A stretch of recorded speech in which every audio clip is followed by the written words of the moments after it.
श्री गणेशाय नमः। शौनक जी के साधन विषयक प्रश्न करने पर सूत जी का उन्हें शिव पुराण की उत्कृष्ट महिमा सुनाना।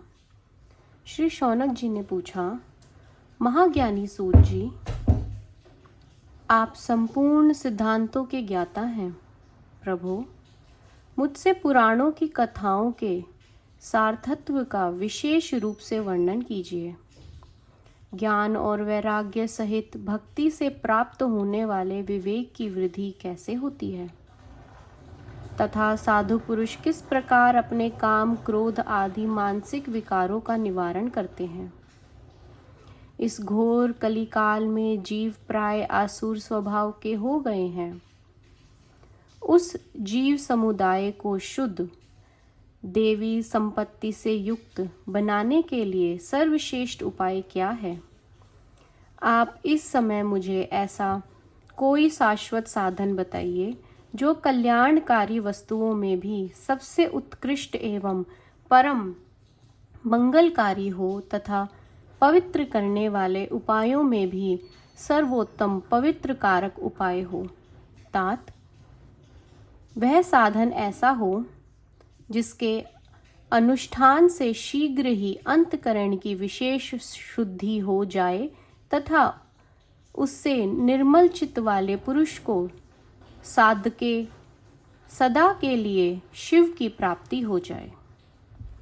श्री सूत जी ने कहा, मुनि श्रेष्ठ शौनक, तुम धन्य हो, क्योंकि तुम्हारे हृदय में पुराण कथा सुनने का विशेष प्रेम एवं लालसा है।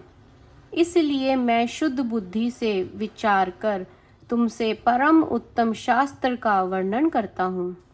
वत्स, वह संपूर्ण शास्त्रों के सिद्धांतों से संपन्न, भक्ति आदि को बढ़ाने वाला तथा भगवान शिव को संतुष्ट करने वाला है। कानों के लिए रसायन अमृत स्वरूप तथा दिव्य है। तुम उसे श्रवण करो। मुने, वह परम उत्तम शास्त्र है। शिव पुराण जिसका पूर्व काल में भगवान शिव ने ही प्रवचन किया था। यह काल रूपी सर्प से प्राप्त होने वाला महान त्रास का विनाश करने वाला उत्तम साधन है। गुरुदेव व्यास ने संत कुमार मुनि का उपदेश पाकर बड़े आदर से संक्षेप में ही इस पुराण का प्रतिपादन किया है। इस पुराण के प्रण का उद्देश्य है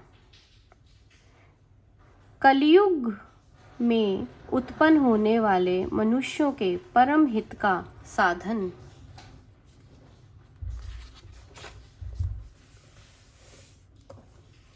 यह शिव पुराण परम उत्तम शास्त्र है। इसे इस भूतल पर भगवान शिव का वाम्य स्वरूप समझना चाहिए और सब प्रकार से इसका सेवन करना चाहिए। इसका पठन और श्रवण सर्व साधन रूप है। इससे शिव भक्ति प्राप्त पाकर श्रेष्ठतम स्थितियों में पहुंचा हुआ मनुष्य शीघ्र ही शिव पद को प्राप्त कर लेता है। इसीलिए संपूर्ण यत्न करके मनुष्यों ने इस पुराण को पढ़ने की इच्छा की है अथवा इसके अध्ययन को अभिष्ट साधन माना है। इसी तरह इसका प्रेम पूर्वक श्रवण भी संपूर्ण मनोवांछित फलों को देने वाला है। भगवान शिव की इस पुराण को सुनने से मनुष्य सब पापों से मुक्त हो जाता है तथा इस जीवन में बड़े बड़े उत्कृष्ट भोगों का उपभोग करके अंत में शिव लोक को प्राप्त कर लेता है। यह शिव पुराण नामक ग्रंथ 24,000 श्लोकों से युक्त है। इसकी 7 संहिताएं हैं। मनुष्यों को चाहिए कि वह भक्ति, ज्ञान और वैराग्य से संपन्न हो बड़े आदर से इसका श्रवण करें। 7 संहिताओं से युक्त यह दिव्य शिव पुराण पर ब्रह्म परमात्मा के समान विराजमान है और सबसे उत्कृष्ट गति प्रदान करने वाला है। जो निरंतर अनुसंधान पूर्वक इस शिव पुराण को बाँचता है अथवा नित्य प्रेम पूर्वक इसका पाठ मात्र करता है, वह पुण्य आत्मा है, इससे संशय नहीं है।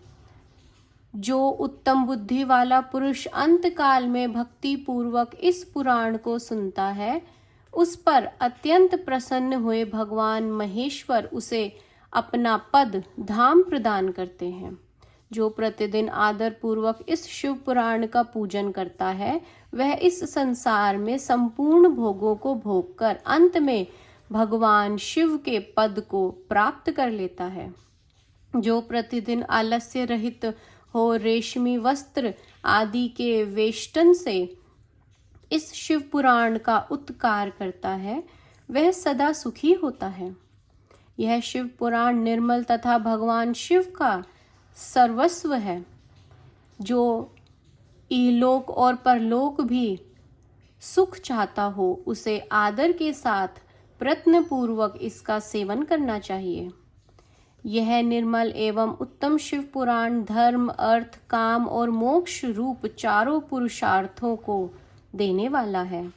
अतः सदा प्रेम पूर्वक इसका श्रवण एवं विशेष पाठ करना चाहिए।